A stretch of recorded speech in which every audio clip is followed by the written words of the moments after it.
Assalamualaikum warahmatullahi wabarakatuh. Mari kita awali dengan bacaan Bismillahirrahmanirrahim. Ya. Kemarin udah sampai di halaman 10 ya. Berarti masuk kita lagi. Udah sampai kemarin kajian makrifat orang syariat, makrifat orang di level thariqat, makrifat orang di level hakikat. Sekarang timbul pertanyaan baru. Dan adakah hakikat itu bersalahan dengan syariat? Kan itu dia. Beri hukumnya. Apakah syariat itu bertolak belakang dengan hakikat? Gitu dia maksudnya kan. Nah, syariat itu atau hakikat itu bertolak belakang dengan atau tidak sama? Jawab. Adapun hakikat itu tiada bersalahan dengan syariat. Berarti hakikat tidak bersalahan dengan syariat. Barang siapa mengata bersalahan hakikat dengan syariat, orang itu kafir. Karena hakikat itu syariat Nabi yang batin. Dan syariat itu yakni ilmu fikih, yaitu syariat Nabi yang zahir. Dengan sebab itulah tiada boleh bercerai syariat itu dengan hakikat. Karena hakikat itu nyawa dan syariat itu tubuhnya. Inilah isyarat sabda Nabi Muhammad sallallahu alaihi wasallam, was syariatu bila hakikatul atilah wal hakikatu bila syariatin batilah. Bermula syariat dengan tiada ilmu hakikat, hampa. Dan bermula hakikat dengan tiada ilmu syariat, batil. Itulah sebabnya tiada bercerai. Ada keraguan di situ. Jadi hakikat tu batinnya Nabi, kan gitu dia. Batinnya Nabi. Syariat itu zahirnya Nabi. Maka lahirlah ilmu fikih. Ya. Maka tidak mungkinlah batin tu bercerai dengan zahir. Maka siapa mengatakan tidak sama, bercerai hakikat tidak sama dengan syariat, atau saling menyalahkan, syariat akan menyalahkan hakikat, hakikat menyalahkan syariat, kafir orang itu. Nah, maka Nabi berkata, was syariatu bila hakikatin atilah. Kalau bersyariat tidak ada dengan ilmu hakikat, atilah, hampa. Sehebat apapun kalau ibarat solat, Allah, tapi tidak masuk di level hakikat, hampa. Varian. Maka yang solat, siap solat, mencong-mencong pulang seseorang. Tidak mau tahu je kawan. Hampa dia. Merasa awak paling hebat. Dan kebalikannya, wal hakikatu bila syariat, batilah. Kalau berhakikat saja tidak pula bersyariat, batil dia. Sia-sia. Ya. Solat tak perlu lagi beruduk dia. Tiba solat aja. Kan sia-sia jadinya, Bu. Ya. Kalau ibarat nak durian, tak perlu lagi yang ada kulit. Pokok dia hati itu, buah aja biar dia tampung. Nampak di tengah jalan tu buah kan, makannya langsung ke buah durian. Kecil doang ala berubah nama. Jadi perlu syariat itu. Perlu syariat. Tak pernah bersalahan antara syariat dengan hakikat. Cuma kalau beramal syariat tidak pakai ilmu hakikat, itu kelemahannya, hampa. Ponek kita dek mengaji, ponek kita dek solat, ya, tapi tidak masuk dalam hakikat. Kenapa batin tak tenang? Itu dia hampa. Itu dia. Itu dia. Tetap dia gelisah. Yang Yasin dibaca, ayat ni baca, tapi kok batin tidak tenang-tenang. Rupanya tidak dengan ilmu hakikat, hanya bersyariat saja. Jadi wajib, ibaratnya apa bu? Orang belaki bini, dia mencintai karena nikah paksa. Jadi dimasakkan juga laki itu bu makan, tapi tidak dapat nikmatnya, betul tak? Makan tidak anti mampu lah situ. Tapi kalau dengan hakikat dimasaknya dengan betul, boleh baju gitu loh kan, boleh baju menurutnya pelancak, pakai tidak anti mampu lagi kan? Karena tidak dengan hakikat kan? Iya. Ya. Itu dia udah. Jadi maka disebut hamba. Ya. Jadi berdoa itulah kata kuncinya. Harus dengan hakikat. Kalau tidak, doa hafal loh. Tapi kok tidak dikabul-kabulkan oleh Allah. Rupanya tadi hamba ya. Iya udah. Ya. Kecen, tidak mau kau buat doa hari ini. Allah. Iya. Tidak mau dah ya. Lanjut. Dan mana makrifat hakikat yang tiada dapat, tiada mengenal akan dia, yang melepaskan daripada syirik. Berilah kami fatwa, atau berilah fatwa akan kami. Ya. Jadi hakikat, makrifat hakikat, ya, yang tiada dapat, tiada mengenal akan dia, yang melepaskan daripada syirik. Jadi makrifat agar kita tidak terjebak dengan jadi syirik. Jawab, adapun hakikat itu engkau pandang dengan cahaya yang dipertaruhkan Allah pada sama tengah hatimu. Hati mana?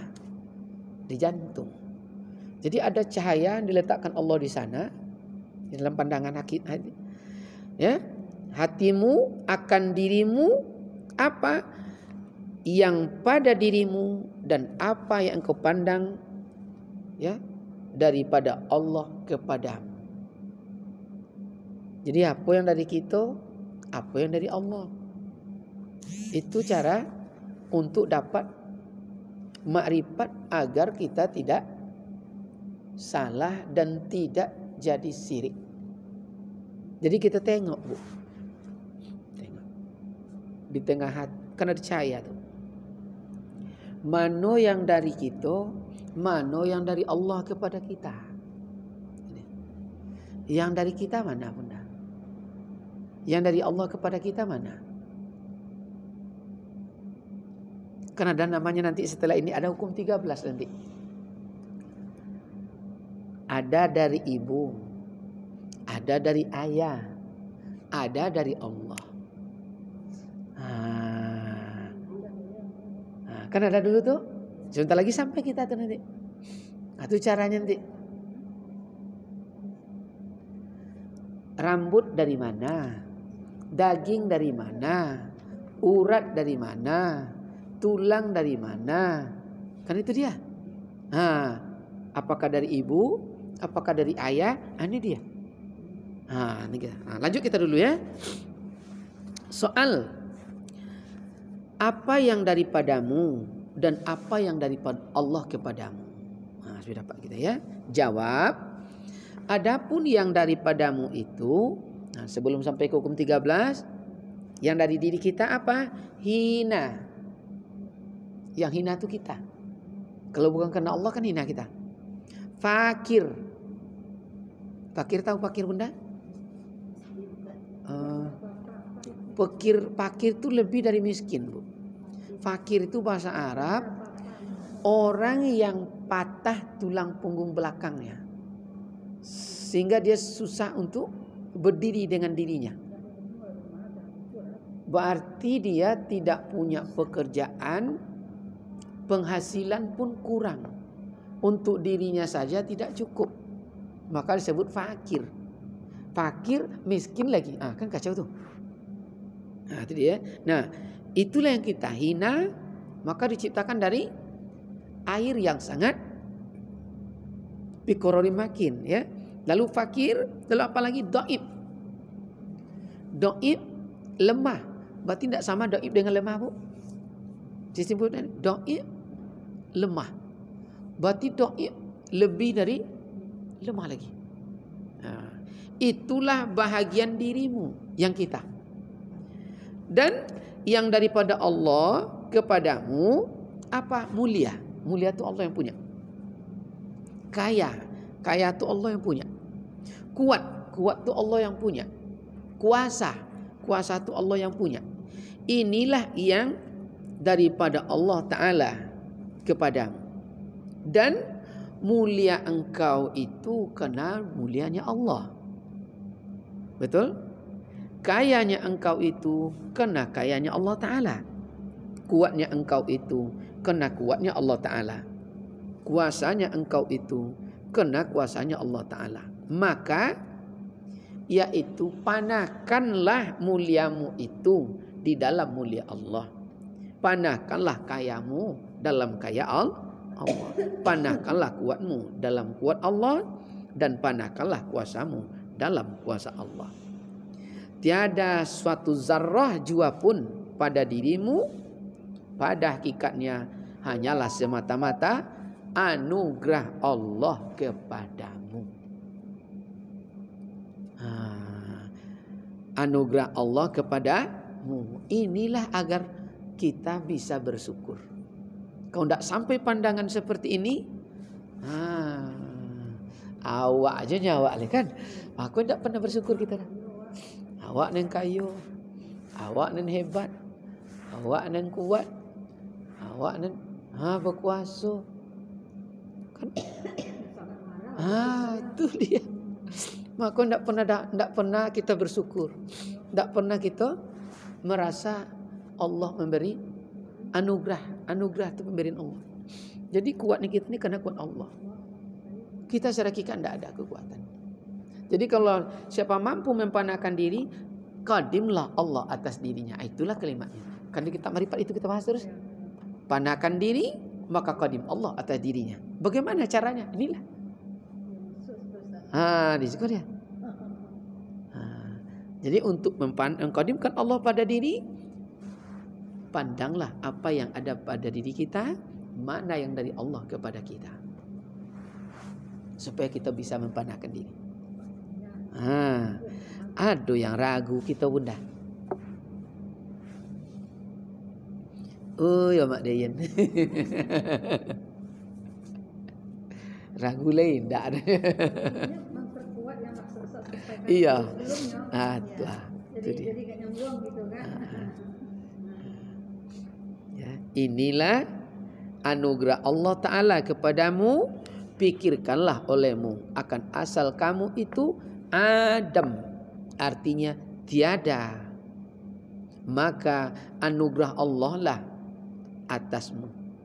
Ya, anugerah Allah berarti pemberian Allah lah atasmu, didatangkan nikmat, mengadakan, ya. Jika dikau dengan tiada karena alat, kemudian didatangkan Allah Ta'ala akan kamu nikmat, ya, amdan. Waalaikumsalam. Berbilang yang tiada dapat dikira-kira, seperti memberi rezeki yang dapat dirasa manis, dapat dirasa masam, kelat, fahid, masin, dan pedas, dan barang sebagainya. Jadi itu semua karena anugerah Allah. Kalau tidak ada anugerah Allah, tidak bisa kita membedakan manis, asam, pahit, pedas, dan kelat. Itu tidak bunda? Maka nikmat yang paling, penyakit yang paling mengerikan, dicabut Allah nikmat ini. Awak golak bu, tapi tidak dapat menikmati nikmat ketawa. Pergi rumah makan paling enak, tapi kita tidak bisa merasakan enaknya nikmat enak itu. Mandi kita air dingin, tapi kita tidak bisa menikmati dinginnya air dingin itu. Itulah penyakit yang sangat mengerikan. Nah, itu kalau kita akan mati itu Bu, itu dicabut itu tuh. Makanya gelisah tidak tentu aja. Ruang ber-AC awak berkeringat. Jadi kalau kita lah ngerti ini, menghadapi pasien enak. Ada pasien Bu, bawa ke dokter tidak ada obat. Pokoknya gelisah aja. Yang dipikir tidak boleh, betul? Itu dia. Banyak tuh.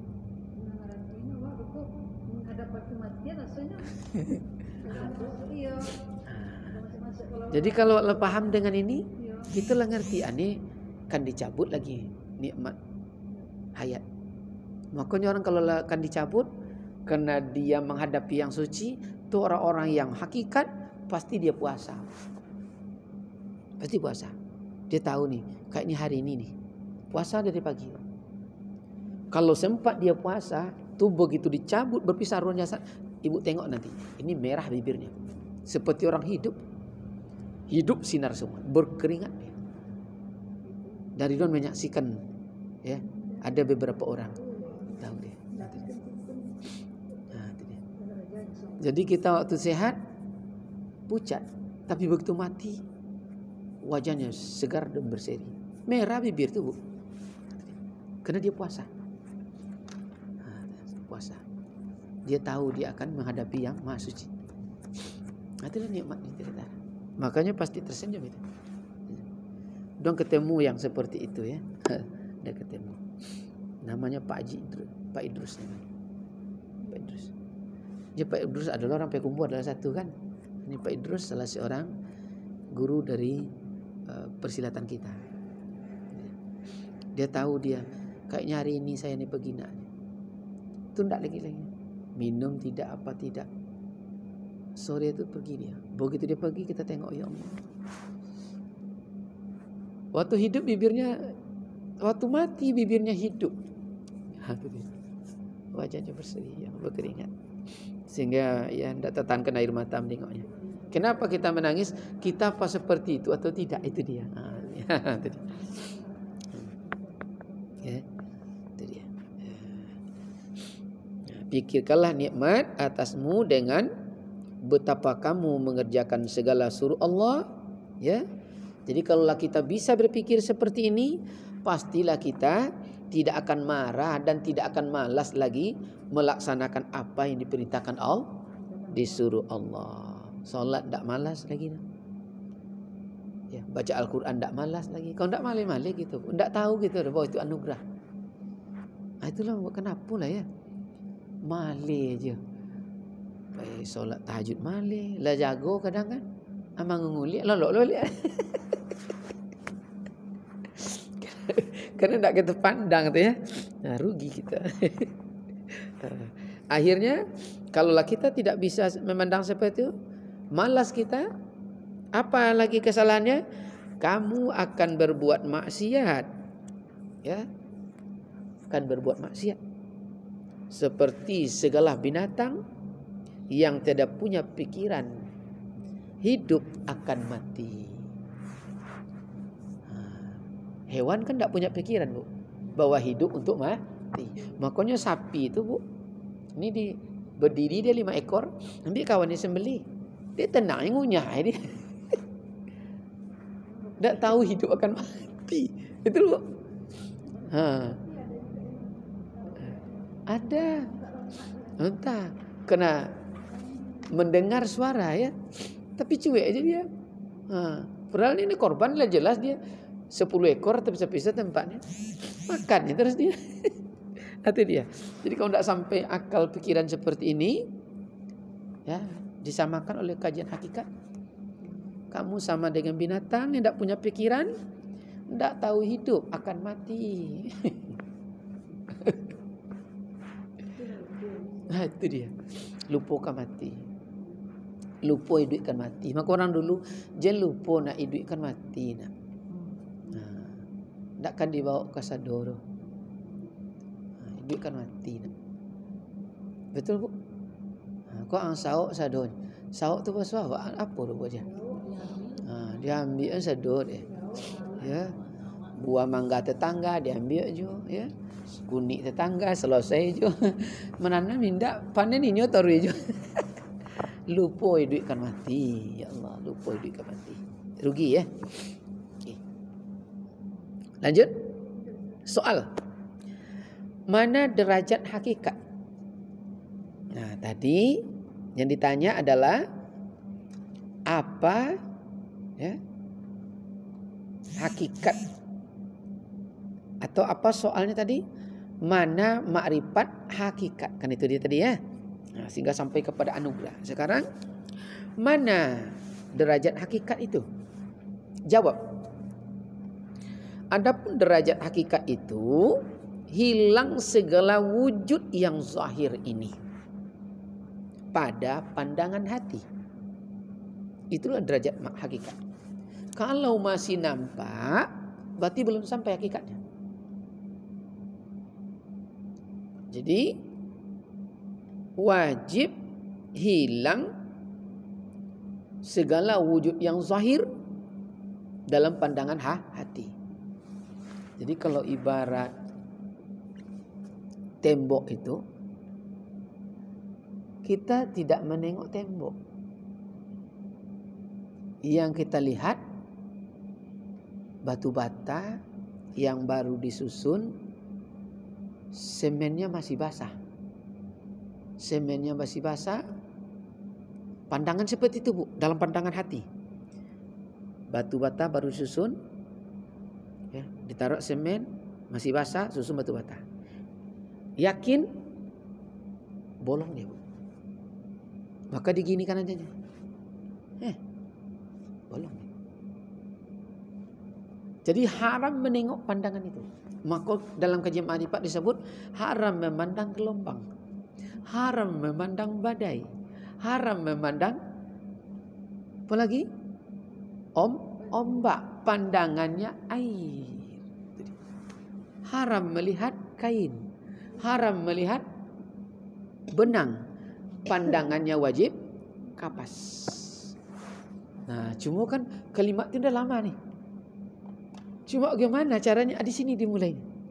Di mana pandangan tuh di level yang nampak gitu udah seperti itu. Jadi kalau ibaratnya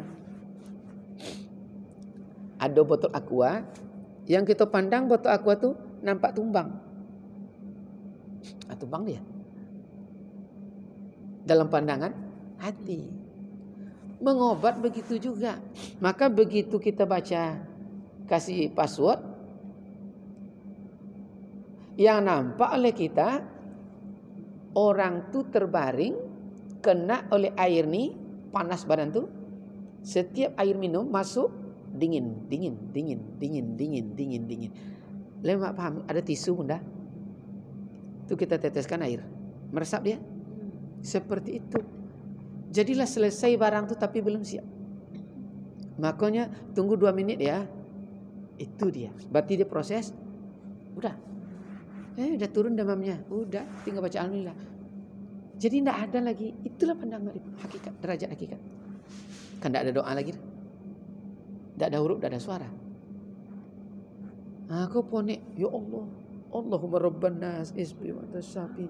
Yang doa lama lasui, yang doa tidak turun-turun. Rupa pandangan hakikat tidak sampai. Betul bunda? Aneh nenek satin.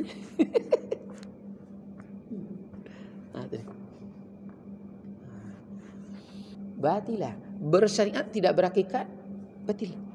Jadi kita buat syariatnya, Bu. Arsitek. Betul? Maka dulu kalau berdagang, terjual dulu baru berniaga. Kalau dibahas di kajian makrifat, prosesnya aja lagi mudah. Nah, terjual dulu baru berdagang. Pasti tidak akan rugi. Siap dulu belum selesai. Apa bukti siap? Sebatang paku tidak luput dari hitungan, betul?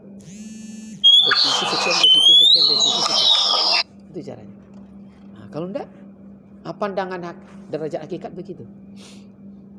Jadi tidak ada dalam pandangan wujud zahir, tidak ada lagi dalam pandangan hakikat kita, pandangan hati. Jadi yang kita tengok di siku bunda, Ndak nampak tembok kau dia batin awak lagi dah. Yang nampak cuma rumah langsung. Itu dia. Di rumah ini. Pernah kita dalam gedung, tapi tidak nampak. Itulah pandangan hakikat. Berikan prasangkamu kan gitu doang, menurut prasangkamu. Jadi kalau awak prasangka tu anak sakit, awak pandangnya sehat, ya begitu enggak? Iya. Iya. Itu yang prasangka tu pandangan hakikat. Jadi kalau pandang hakikat belum sampai, berarti prasangkanya belum pas. Iya. Itu dia. Awak nak anak domam atau cucu domam, awak berdoanya nak sehat. Tapi nampak di pandangan hatinya menangis. Tentu tidak sehat-sehat. Yang nampak tu, inya bermain, senang ya, amin, selesai. Kan itu dia bilang dulu, Bu. Anak sedang ujian, amin, selesai tu. Dapatnya. Pandangan hati tidak terdinding oleh, tidak terhijab oleh pandangan zahir. Haram menengok wujud yang zahir kalau ingin sampai hakikat. Jadi wajib latihan ya. Latihan. Jadi kalau tiba instruksi nanti sedang menggoreng tu, pandang itu. Dingin man. Nampak ada awak asap tu kena asap dingin. Kalau kita mandi diseliki. Kan berasa Bu? Oh ya dingin mah. Dingin lah dia. Kena dingin nih, tapi mengelogak. Mampuilah tangan awak melepuh.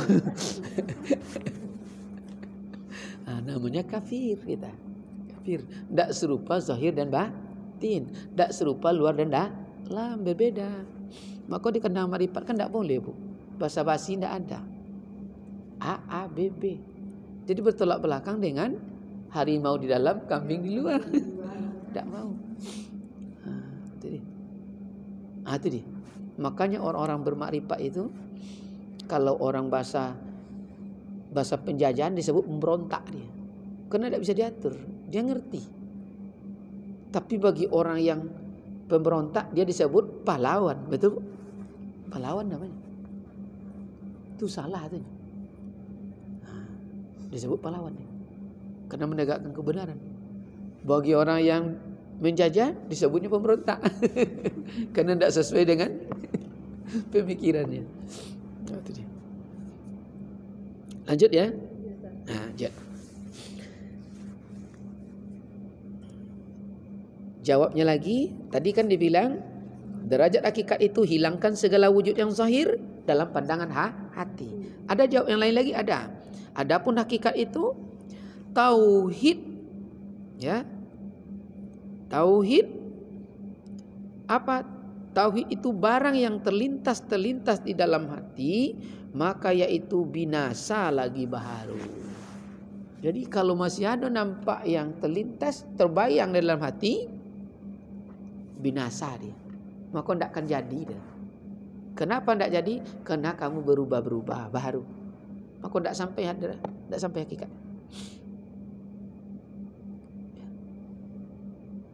Jadi kalau nak pulang ke kampung, nampak ada awak kampung awak ya? Nampak. Nampak keluarga di situ, nampak itu. Nah tu pandai kita menelusuri.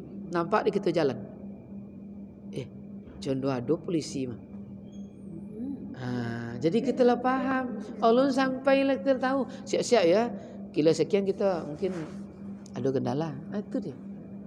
Dulu batinnya.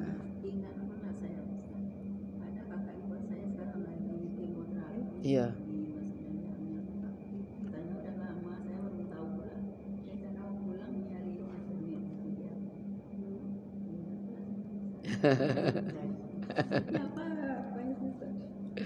Itulah pandangan batin tadi. Kalau ibu pandang dia sehat, sehat dia. Itu disebut aku hanya menurut sangkaan hambaku. Maka tidak boleh kita berniat jahat. Setiap kita berniat jahat, maka terhubunglah kita kepada kejahatan. Terpandang sakit, terhubunglah kita kepada yang sakit. Maka sakitlah terus dia.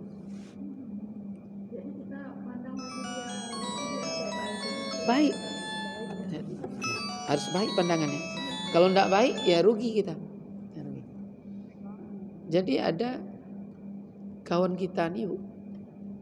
Kalau dibilang nama tidak enak pula ya. Itulah sakit terus. Kemarin dia udah mulai kerja. Nanti Ridwan kirimkan WA-nya ya. Sehat kita bisa kita ini. Ya sehat. Saya lagi senang. Iya. Itu dia. Ucapan itu adalah doa. Itu dia. Maka Nabi itu bukan ucapan biasa tuh, Bu.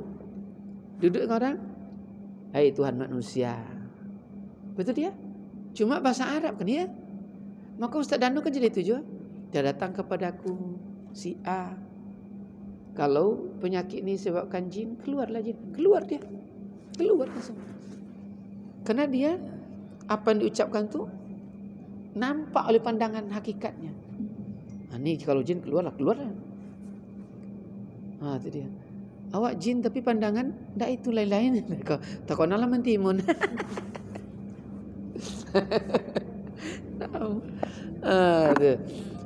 Jadi kalau nak niat durian, terbayang durian aja. Durian kuning namanya ya. Tentu durian kuningnya, Bu. Kuning nih ya. Disebut durian tembago ya. Kok durian pucat? Itu tembaga yang masih muda enggak? Lanjut ya. Lanjut. Jadi kalau masih ada yang terlintas, maka binasa dia. Binasa. Tidak sampai makrifat ya. Soal. Dan mana hakikat tasawuf? Hakikat tasawuf. Jawab. Adapun hakikat tasawuf itu yaitu meninggalkan dakwah. Jadi hakikat orang bertasawuf dia meninggalkan dakwah.